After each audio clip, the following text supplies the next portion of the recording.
오늘은 2019년 마지막 주일입니다. 마지막 주일날 우리가 옆에 분하고 한번 이렇게 인사했으면 좋겠습니다. 한 해 동안 후회 없이 사셨습니까?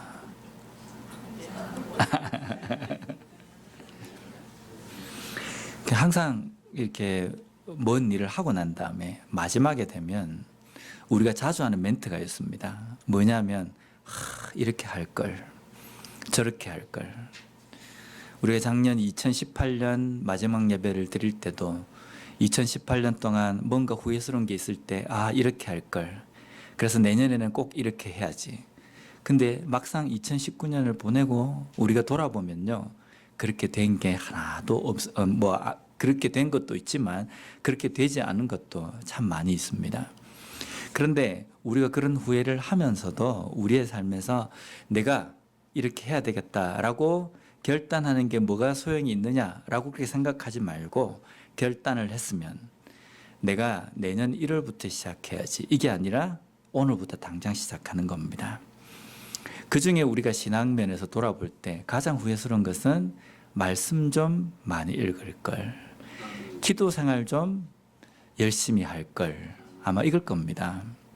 그리고 만나는 사람에게 하나님의 말씀을 좀 전할 걸, 이런 건데, 그러면 내가 내년부터는 꼭 그렇게 살아야지, 그래서 성경을 창세기부터 1월 1일부터 읽겠다, 그래 생각하지 마시고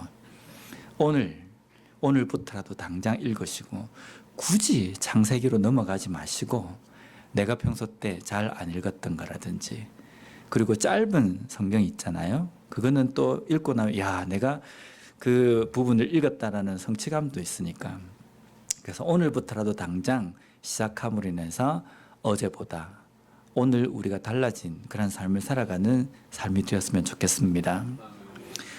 매번 이렇게 이야기하지만 목사님들이 그렇게 자주 말씀, 기도에 대해서 이야기하지만 성도님들이 만약에 그 목사님이 말씀하시는 대로 다 되면요, 오늘날 그리스도인들이 세상에서 욕먹지 않습니다. 그런데 그렇게 잘 안 하니까 문제인 것 같아요. 2019년 마지막 이 주일에 우리가 이걸 한번 생각해 봤으면 좋겠습니다. 과연 나의 인생, 내가 살아가는 인생이라고 이야기하는데 사람의 인생은 무엇인가 라는 겁니다. 어떤 대답을 하시겠습니까? 내 인생, 사람의 인생, 이런 인생이나 라이프라는 이야기를 자주 하는데 인생은 무엇입니까? 보통 때 인생이라는 말을 자주 쓰지만 설명하려고 하면 뭔가 이렇게 좀 망설여지고 잘 설명이 되지 않습니다. 그런데 오늘 로마서 12장 2절 말씀에는 우리의 인생이 무엇인지에 대해서 정확하게 말씀해 주고 있습니다. 오늘 본문을 우리 다시 한번 읽어보도록 하겠습니다. 시작. 너희는 이 세대를 본받지 말고 오직 마음을 새롭게 함으로 변화를 받아 하나님의 선하시고 기뻐하시고 온전하신 뜻이 무엇인지 분별하도록 하라. 아멘. 여기 보면 마지막에 나와 있는 동사가 분별하라라는 겁니다. 이 분별하라는 단어가 헬라어로 도키마제인이라는 단어입니다. 이것은 시험하다, 조사하다, 증명된 것을 받아들이다, 아주 조사를 하고 여러 가지 증명 과정을 통해서 내가 받아들이는 이러한 동사입니다. 근데 또한 어떤 의미가 있냐면요, 불로서 순수성을 시험하다라는 뜻도 있습니다. 불로서 순수성을 시험하다라는 것은 두 가지 의미로 우리가 해석이 가능합니다. 첫째는 어떤 돌이나 쇠에 여러 가지 성분들이 같이 있습니다. 근데 그 안에 금이라는 성분도 만약에 섞여 있다고 한다면 거기에서 금이라는 성분을 추출해내기 위해서 여러 번의 센 불을 통해서 여러 번의 그 과정을 거칩니다.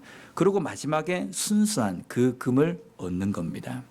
이러한 과정을 거쳐서 순수함을 얻어내라 라는 뜻도 있고, 또 한 가지는 어떤 쇠를 단단하고 아주 강하게 만들기 위해서는 그 쇠에 담겨 있는 불순물을 다 제거하고 단단하게 만드는 담금질을 합니다. 그 담금질을 할 때도 아주 센 불을 통해서 그 과정을 진행을 합니다. 이 두 가지 의미로 친다고 한다면 우리가 이 땅에서 분별하다라는 이 의미를 어떻게 우리가 적용할 수 있냐면요. 우리의 인생은 끊임없이 센 불로서 순수성이 무엇인지를 증명하고 관찰하고 조사하고 이렇게 해서 그것을 마지막으로 우리가 받아들이고 그것을 붙들며 살아가는 삶이 우리의 인생이라는 겁니다. 분별하는 과정이 우리의 인생이다라는 말씀입니다. 그러면 그 분별하라고 말씀하는 그 분별을 무엇을 분별하라고 오늘 본문에는 말씀하냐면요. 하나님의 선하시고 기뻐하시고 온전한 뜻이 무엇인지를 분별하라라는 겁니다. 결국은 뭡니까? 우리의 인생은 무엇입니까? 라는 질문에 그리스도인인 우리는 뭐라고 대답해야 됩니까? 하나님의 뜻을 분별하는 과정, 그것이 우리의 인생입니다 라는 겁니다. 하나님의 뜻을 점점점 깨달아가고 알아가는 삶이 우리의 인생이다. 한마디로 이야기할 수 있습니다.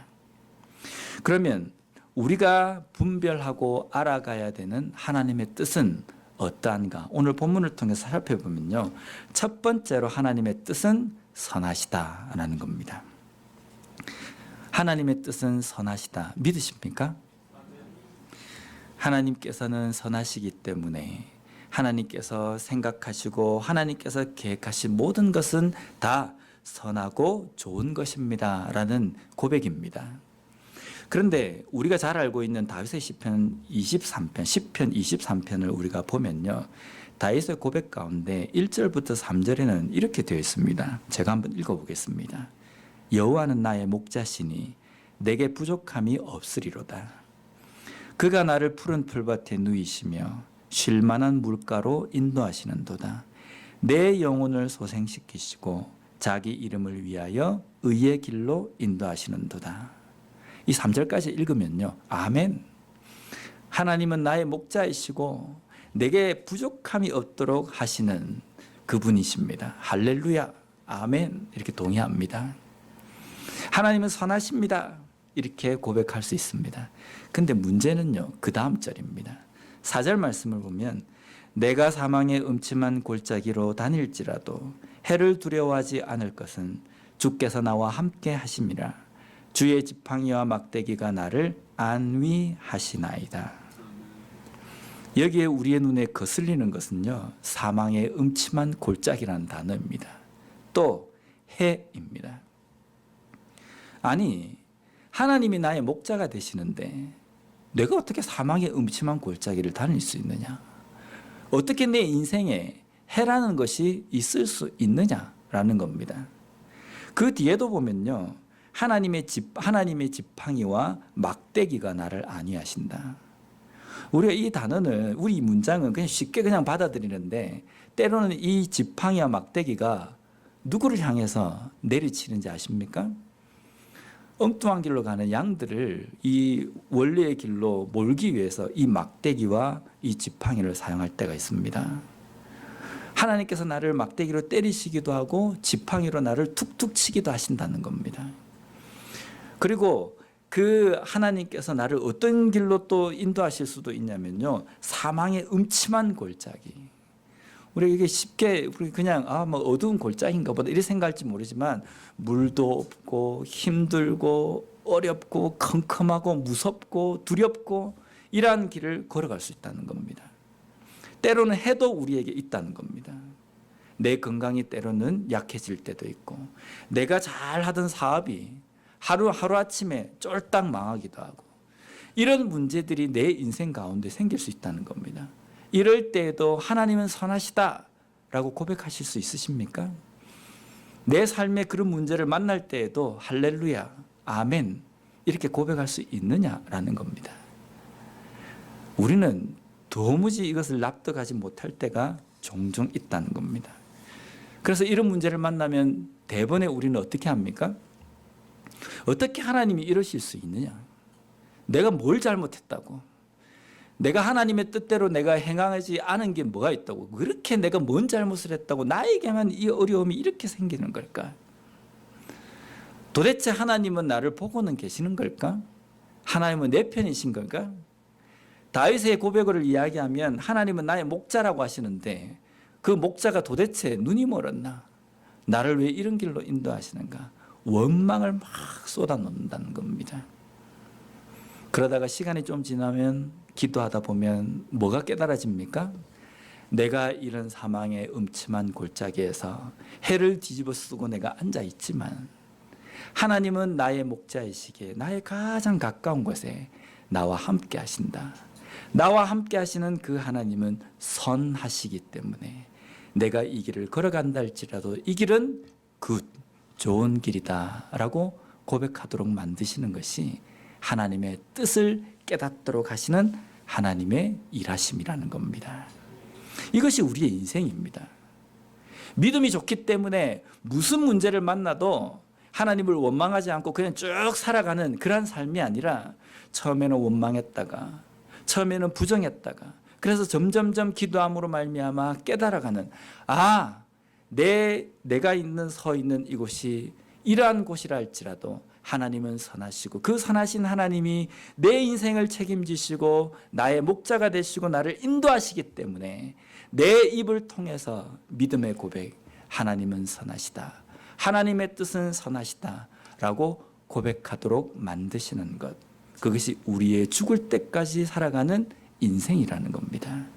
그것을 고백하고 그것을 온전히 동의하고 순종하며 살아가는 우리의 삶이 되었으면 좋겠습니다. 두 번째 우리가 분별해야 되는 하나님의 뜻은 하나님의 기뻐하시는 뜻이라는 겁니다. 오늘 일부 성경 공부를 할 때 하나님의 선하신 기뻐하시는 뜻, 이걸 설명을 하려고 하는데 영어로 설명이 안 되는 겁니다. 그래가지고 유네미 집사님과 같이 막 티나 집사님에게 설명을 하는데 이 영어적인 정서와 한국 정서가 다른 것 같아요. 우리는 하나님의 기뻐하시는 뜻이라면 쉽게 그냥 확 이해가 되지 않습니까? 그런데 영어로는 이게 도무지 설명이 안 되는 겁니다. 하나님의 기뻐하시는 뜻이라는 게 뭡니까? 쉽게 이야기하면요, 하나님 마음대로라는 겁니다. 모든 것은 하나님의 마음대로, 좀 우리가 고상하게 표현하면 모든 것은 하나님의 주권 아래 있다라는 겁니다. 무슨 일이든지 하나님의 주권 아래 있지 않는 것은 없다라는 겁니다. 무슨 일이든지 하나님이 싫어하는 뜻보다는 모든 일들이 하나님의 마음, 하나님의 계획하심 아래 있다라는 뜻입니다. 그러면 우리가 지금 거부 반응이 있습니다. 하나님 마음대로 이 세상을 다 쪼물락거리시구나라고 이렇게 반감을 가지잖아요. 근데 우리가 이걸 한번 상상을 해봤으면 좋겠습니다. 자, 지금부터 우리가 우리 교회 안에서 법도 없고 질서도 없습니다. 그래서 이제부터는 우리 마음대로 하겠습니다 라고 한다면 어떻게 될까요? 하루도 안 갑니다. 1시간 만에 이 모임, 이 공동체가 풍비박산이 날 겁니다. 왜 그렇습니까? 우리 속에 잠재되어 있는 죄성이라는 것은 너무 악하기 때문에요. 내 마음대로 결정한다고 한다면요, 내 이익대로 이기적인 생각과 때로는 다른 사람들을 배려하지 못하고 공동체를 생각하지 않은 그 일 때문에 이 모든 공동체가 그냥 완전히 박살이 날 겁니다. 왜냐하면 내 마음이라는 것은 내 악함대로 한다는 의미가 담겨 있기 때문입니다. 그렇다고 한다면 하나님 마음대로 한다는 것은 어떤 의미가 담겨 있습니까? 하나님 마음대로 한다는 것은 하나님은 완전하시고 하나님은 선하시기 때문에 그의 마음, 그의 뜻대로 하는 모든 것들은 선함 가운데 있다라는 것이 전제가 되어 있다는 겁니다. 그러면 하나님께서 내 인생 가운데에 하나님의 기뻐하시는 뜻을 펼치시고 그 뜻대로 나를 인도해 나가신다라고 할 때, 야, 내 인생은 하나님 마음대로 지금 가고 있구나 라고 할 때 어떤 것을 우리가 믿어야 됩니까? 하나님의 마음대로 가는 그 길은 하나님이 후회하심이 없는 하나님의 기뻐하시는 뜻대로 간다는 그것이 전제로 깔려 있다는 겁니다. 하나님께서 천지를 창조하실 때에 이 천지를 하루하루 만드시면서 무슨 말씀을 우리에게 보여주셨냐면요, 그 되어진 모든 것들이 보시기에 좋았더라, 기쁘셨더라 라고 되었다는 겁니다. 그러면 우리의 인생을 걸어갈 때에 하나님의 기쁘신 뜻대로 걸어간다고 한다면 때로는 하나님은 기뻐하시는데 우리는 안 기뻐할 수 있습니다. 하나님은 너무너무 행복하시면서 우리의 인생을 몰아가고 계신데 우리는 그 가운데서 불행하다고 느낄 수가 있다는 겁니다. 그럴 때가 있잖아요, 그렇죠? 제가 여기 와서 2년 동안 사역을 하면서 저희 집사람과 가끔, 자주는 아닙니다, 가끔 앉아가지고 이야기하면서 한탄을 할 때가 어떤 때가 있었냐면요, 도대체 내가 정빈아, 내가 뭔 잘못을 했길래 하나님 앞에 뭘 그렇게 그거 하길래 왜 우리 교회가 이렇게 변화가 없을까? 부흥을 하지 않을까? 그렇게 자주가 아니고 가끔 그렇게 했습니다. 근데 지금까지 2년 동안 이렇게 사역을 하면서 돌아보니까요, 제 입에서 고백할 수밖에 없는 것은요, 하나님의 기뻐하시는 뜻 가운데 지금 우리 교회가 가고 있다라는 고백이라는 겁니다. 내 눈에 볼 때에는 내 눈에 만족하지 않고 내 마음에 들지 않는 어떤 상황이 생긴다 할지라도, 나는 그 가운데 기뻐할 수 없다 할지라도 하나님의 뜻을 깨닫게 되면요, 아, 이것마저도 하나님의 기뻐하시는 뜻이구나라는 고백이라는 겁니다. 우리 교회를 위해서 기도할 때 보면, 지나간 과거들을 쭉 돌아보면, 아유, 그때 왜 그랬을까? 아, 그때 이런 일이 있어가지고 교회가 이런 식으로 쪼개지고 이런 문제가 생겨서 시험 받고 실족해서 사람들이 다른 교회로 옮겨버리고, 그래서 이제는 이렇게 되었다. 한숨만 푹 쉬질 때가 있잖아요. 그런데 그 과거의 모든 과정도 분명 하나님의 뜻 가운데 있었고, 그리고 그 과정을 통해서 우리에게 깨닫도록 만드신 것이 분명히 있다는 겁니다. 그것을 깨달아가는 것이 우리의 인생이 되어야 하고, 그것을 깨닫고 하나님의 인도하심을 온전히 인정하고 순종하며 살아가는 것이 우리의 인생이 되고, 그것이 또한 하나님의 뜻을 분별하는 삶이라는 겁니다. 그러한 삶을 살아가는 우리가 되었으면 좋겠습니다. 세 번째로, 하나님의 뜻은 온전하시다라는 겁니다.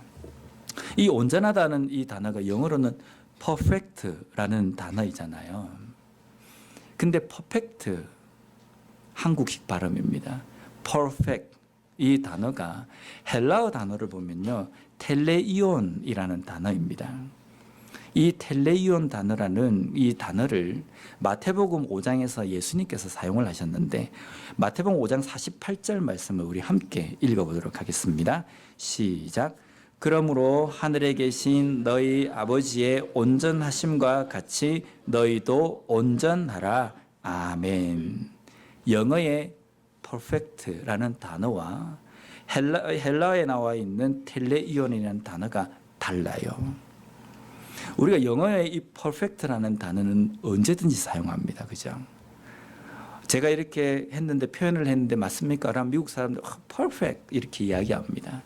그래서 우리가 perfect 이러면 뭐 그냥 우리가 살아갈 때 그냥 제대로 했다라는 이 의미지만, 헬라어 단어에서 이 텔레이온이라는 이 단어는요, 완벽입니다. 전혀 흠이 없다는 겁니다. 0.0001의 불순물도 없이, 부족함이 없이 완벽하다는 겁니다. 하나님은 온전하시다 라고 할 때 하나님은 텔레이온이라고 이렇게 이야기하는 겁니다. 그런데 예수님께서 하나님의 이 완벽하심과 완전하심, 온전하심을 우리 인간에게 요구하십니다. 하나님께서 온전하심처럼 너희들도 온전하라. 이 무슨 말입니까? 될 수 없는 것을 우리에게 명령하시는 것처럼 보입니다. 근데 여기에 복음이 들어 있습니다. 하나님이 온전하심처럼 우리가 온전해지기 위해서 조건 한 가지가 있어요. 이 조건은요, 여러 가지 조건 중에 한 조건이 아니고, 이 조건은 하나이고 완벽한 조건입니다. 그게 무엇입니까? 예수 그리스도입니다. 우리의 삶은 하나님의 온전하심에 죽었다 깨어나도 다가갈 수 없는 겁니다. 하나님의 완벽하심에 우리가 닮아가고 쫓아간다는 것은 우리가 있을 수가 없어요.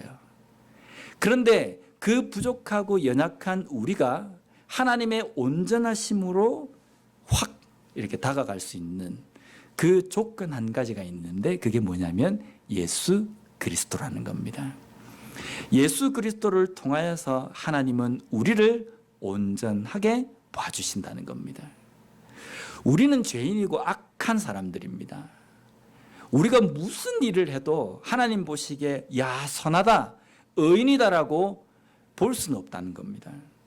우리가 아무리 태어나서 죽을 때까지 그냥 가만히 누워가지고 아무 행동도 아니고 그 어떤 일도 하지 않아도 우리는 그대로 태어나서 죽어도 죄인이라는 겁니다. 근데 그 죄인인 우리를 하나님께서 의인이라고 이야기하시잖아요. 이 의인이라는 것은 완벽한 의인이라는 이 의미입니다. 그런데 하나님께서 우리를 의인이라고 칭해 주시는 이유는 뭡니까? 예수 그리스도 때문이라는 겁니다. 내가 착하고 내가 죄를 짓지 않고 내가 선한 일을 했기 때문에 하나님이 우리를 의인이라고 칭해 주신 것이 아니라 예수 그리스도 때문이라는 겁니다. 예수 그리스도라는 이 복음을 우리의 삶 속에 빼면요, 우리는 아무 가치 없는 존재가 되어버리는 겁니다. 영원한 멸망, 영원한 부족함, 영원한 악함, 영원한 사망 가운데 처해지는 존재가 우리인데, 그 우리에게 하나님께서 야 온전하구나, 의인이구나 라고 칭해 주시는 것은 오직 하나, 예수 그리스도. 하나님의 그 뜻은 온전하시다라는 것은요, 하나님의 그 뜻은 완벽하시다. 하나님의 뜻이 우리의 인생 가운데 완벽하시다라는 이 의미에 담겨 있는 것은 예수 그리스도를 통해서 우리의 인생 가운데 놀라우신 하나님의 뜻을 완벽하게 이루셨다는 뜻도 여기에 담겨 있다는 겁니다. 내가 예수 그리스도를 믿고 예수 그리스도를 통해서 구원받은 백성으로 이 땅의 삶을 살아간다는 것이 하나님의 뜻이잖아요. 하나님의 완벽하신 계획이었지 않습니까? 그것이 무엇으로 인하여서 이렇게 된 겁니까? 예수 그리스도 복음으로 말미암아라는 겁니다. 하나님의 뜻은 선하시고 하나님의 뜻은 하나님의 기뻐하시는 뜻이며 하나님의 뜻은 온전하시다. 이것을 고백하며 살아가고 그것을 발견하며 살아가는 삶이 우리의 인생이라는 것, 그것을 온전히 깨닫고 살아가는 삶이 되었으면 좋겠습니다. 그런데 이렇게 하나님의 뜻을 분별하고 깨달아가기 위해서 선행되어야 될 조건을 오늘 말씀에서 우리에게 이야기해 주십니다. 그게 뭐냐면 이 세대를 본받지 말고 오직 마음을 새롭게 해라라는 겁니다. 여기 보면 이 세대를 본받지 말라라고 이야기할 때 이 본받지 말라라는 이 뜻을 직역을 하면요, 무엇과 같은 모양이 되지 말라. 이 세대와 똑같은 모양으로 되지 말라. 이 세대와 나 자신을 동일시하지 말라라는 뜻입니다. 이 세대가 어떤 세대입니까? 우리가 알잖아요. 이 세대는 자기 좋을 대로 시대에 따라서 가변하는 세상입니다. 오늘 아침에 와서 이렇게 교회 앞에 이렇게 눈을 이렇게 치우는데 밑에 치우다 보니까 얼음이 이렇게 한 1인치 정도 이렇게 얼어 있는 겁니다. 그래서 눈을 이렇게 걷어내니까 그 밑에 얼음이 탁 얼어져 있어요. 제가 그걸 치우면서 그 얼음을 이제 뺏기면서 무슨 생각을 했냐면 이 시대가 그런 것 같다. 어제도 제가 이제 운전을 하다가 분명히 땅을 보니까 그 길을 보니까 검은색이에요. 다른 부분은 하얀색 흰 눈이 되어 있는데 검은 부분이 쭉 있는 겁니다. 그래서 여기는 눈이 없구나, 안 미끄럽겠구나라고 생각하고 브레이크를 밟았는데 쭉 하고 미끌리는 겁니다.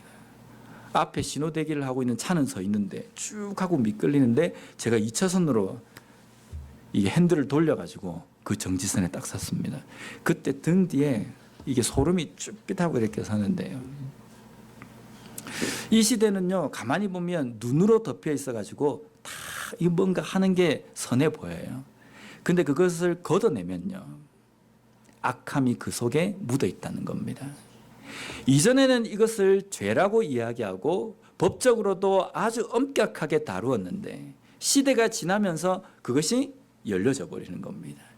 지금은 그것이 죄가 아닌 세상이 되어버리는 겁니다.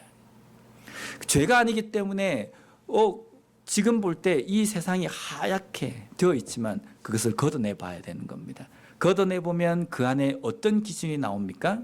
하나님의 말씀은 이것을 뭐라고 정의하고 계신가라는 겁니다. 이 시대를 본받지 말라, 이 시대와 동일시하지 말라, 이 시대와 똑같은 모양으로 살아가지 말라. 이 뜻은 무엇이냐면요, 세상에 맞춰서 살지 말라는 겁니다. 무엇에 맞춰서 그리스도인은 살아야 되냐면 하나님의 말씀에 맞춰야 된다는 겁니다. 이 시대에 내가 법적으로 저촉받지 않고 내가 법적으로 절대로 내가 악한 죄를 짓지 않고 살아간다, 그래서 나는 잘 살고 있다, 이렇게 생각하지 말라는 겁니다. 우리의 삶은 끊임없이 하나님의 말씀에 비추고 하나님의 말씀에 맞춰서 살아가야 된다는 겁니다. 변하지 않는 절대적인 진리인 하나님의 말씀에 맞춰갈 때 살아가면요, 이 시대에는 허용하지만 하나님의 말씀에는 허용하지 않는 것들이 있다는 겁니다. 이 시대는 그것을 죄라고 간주하지 않지만 하나님의 말씀에는 그것을 죄라고 간주하는 것이 있다는 겁니다. 이 시대는 내가 게으르다고 나에게 어떤 책임을 가하거나 그러진 않습니다. 근데 하나님의 말씀에는요, 게으름 자체도 죄라고 이야기하시면서 우리가 어떻게 부지런하게 살아야 하는지, 무엇에 우리가 열심을 내야 하는지 명령하고 계시다는 겁니다. 그것에 맞추어서 살아가는 것이 이 시대를 본받지 않고 살아가는 삶이라는 겁니다. 그런데 이 시대를 본받지 않기 위해서 오늘 말씀에는 뭐라고 되어 있냐면요, 오직 마음을 새롭게 해라 라는 겁니다. 우리가 연말이 되면 내년 2020년에는 내년에는 내가 이렇게 살아야지 마음을 탁 다잡잖아요. 새롭게 마음을 탁 하지 않습니까? 새롭게 마음을 탁 했는데 잘 됩니까? 안 되잖아요. 내가 하나님의 말씀대로 살아가지 않고 부족한 부분이 있는데 내가 내년부터는 열심히 하나님 말씀대로 살겠다, 새롭게 마음을 다짐을 딱 합니다. 그러면 됩니까? 그러면 내 마음이 새롭게 됩니까? 안 됩니다. 이 말씀에서 이야기하는 마음을 새롭게 하라는 이 의미에 담겨있는 뜻이 뭡니까? 우리가 어떻게 하면 마음이 새롭게 됩니까? 예수 그리스도. 그로 말미암아 우리의 삶에 오직 성령이 지배하시고 성령이 지배하시는 그 삶에 순종하며 살아갈 때에 우리의 삶이 변화가 되고 새롭게 거듭난다는 겁니다. 이 세대와 동일시하지 말고 복음에 의지하고 내 속에 계신 성령의 말씀에 온전히 충실하게 그 인도하심을 받아 살아가는 삶을 살라라는 명령입니다.